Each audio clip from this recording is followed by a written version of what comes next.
ফেরাউন সম্পর্কে 3টি অবিশ্বাস্য সত্য ঘটনা আপনাদের সামনে আজ আলোচনা করব। 3টি অবিশ্বাস্য সত্য ঘটনা। 1 নাম্বার, প্রাচীন মিশরের ফেরাউনরা দেখতে মোটেও সুন্দর ছিল না।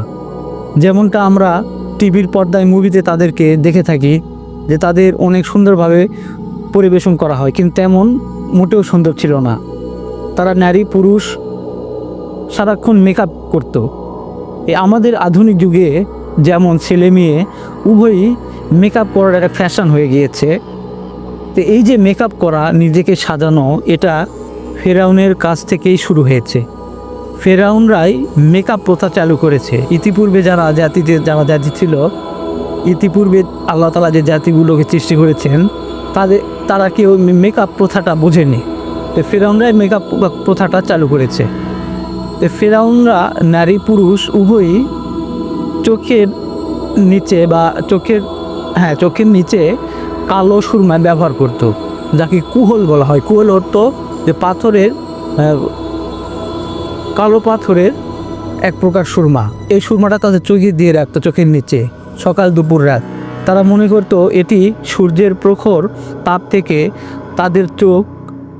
তাদের চোখের দৃষ্টি বজায় রাখবে আর অশুভ আত্মা থেকে দূরে থাকবে। 2 নম্বর পয়েন্ট, তারা আকারে অন্যান্য মানুষের তুলনায় একটু বেশি মোটা। বৈজ্ঞানিক গবেষণায় দেখা গেছে যে নারী পুরুষ উভয়ই ওজনে বেশি।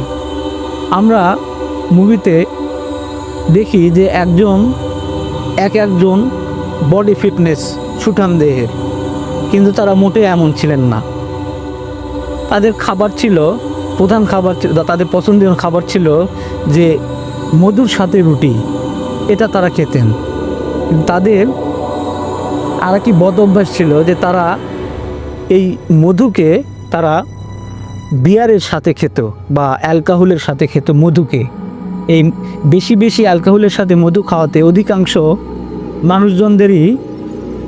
অধিকাংশ মানুষরাই ডায়াবেটিসে ভুগত আর হার্টের সমস্যায় ভুগত। হার্টের সমস্যা বেশি হতো এই অ্যালকোহলের সাথে মধু পান করার জন্য। 3 নম্বর পয়েন্ট, তারাই যে ফেরাউনদের যারা রাজা ছিল, প্রধান রাজা, তারা ম্যাসি দেখে ভয় করত।